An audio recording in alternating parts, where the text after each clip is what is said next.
What's up guys, my name is Andy. In this video, I'm going to be installing an overflow tank for my radiator. You know, I took the car out for a drive the other day, and when I got home, I noticed that there was just a couple of drips coming from the hose here on the side of the radiator, the overflow hose. And I thought, you know what, not only do I not want that dripping on my floor, but it probably means I probably need one of these overflow cans. There's lots of different styles. There's plastic ones, metal ones that mount either on the side of the firewall here, or the side of the fender here, or next to the radiator. Lots of different styles. I actually chose this one partly because of cost. I didn't think we needed to spend a bunch of money on it, but I also had one just like this on my last car that worked out really great. Looked pretty good, fit pretty good, did what I wanted, so I figured I'd just do another one of those. However, on my last car, I had a different radiator, so this matched the radiator, so I looked a little better, but I'm gonna go that route anyways down the road. I'll get rid of this and upgrade it someday anyway. So for the meantime, I do want to get one of these put inside here, and the nice thing is not only will it reduce those drops on the floor, but it will provide a place to capture any extra coolant that I have in the system, and it'll get reused if it needed, and all that kind of stuff. So this is something that we should have. I never had one of these, so this is my third Mustang. I didn't have one of these on my first car, didn't need it. I don't know why, but I didn't have one. I only put it on the second car, my last car, probably because it matched and it kind of completed the setup, but I see, you know, online and stuff, there's an argument here and there about you need these and then you don't need these, and I figured, you know what, in this case, it looks like I do need one, so let's go ahead and put one on the car. Let's head to the bench and we'll look at all the parts that we're working with. So this is just a generic, I believe they call it a 13-inch can. It just has a lid on the top there, no big deal. And then on the bottom here, you've got, this is the inlet tube where we'll take the hose from the radiator and it comes in here. And then we'll add a little bit of hose here that kind of go down below in case this gets full. This longer tube goes up to somewhere right around in here. So you can fill this up quite a ways before you start to have overflow coming out the bottom.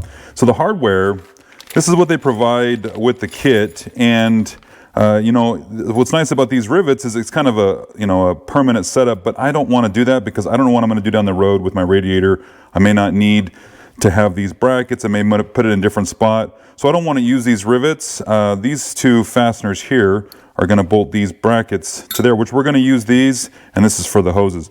But I need a little bit more hardware, so I went to the store and got a handful more goodies that we need for this, and again, we're going to use these screws for the main part, bolting this bracket to that, and then we'll use these for fastening it to the car. These are all stainless. I just kind of tried to keep the look of the stainless thing. You don't need to use that.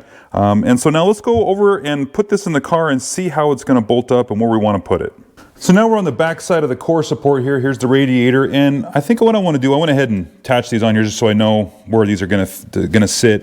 What I want to do is I think I'm just going to use this edge of the radiator support, just kind of line up against that, and more or less just kind of put it right about there. It doesn't need to be, you know, it can be anywhere you want it to be. I'm just going to have it on the side and kind of out of the way. So I'm going to use, again, this edge to kind of line up against the side of these brackets here. And then I'm just going to use a Sharpie and just make a little mark where the bolt holes are for these little brackets. Then I can come back and drill those out, and I think we'll be set to go. There, you guys can see that on the screen. That'll work. I like to use one of these hole marker things that allow us to kind of mark on the sheet metal here right where the drill bit needs to go. Gives you kind of a place, a little indent in the metal to make it easier for the drill bit to sit in place. There.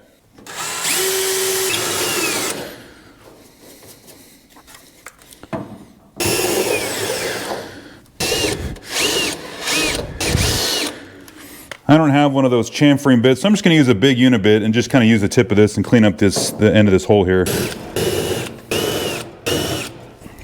There. Much better. This horn's in the way, so I'm just going to go ahead and quickly remove this so we can have access to where we're going to bolt in the core support.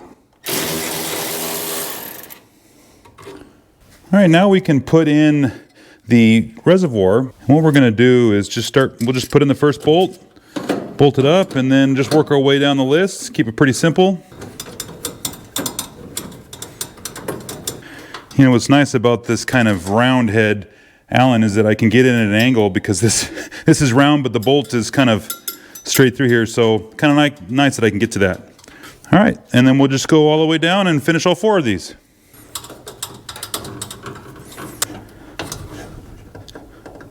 All right, all those are bolted up, good to go. Now we have to deal with the hose.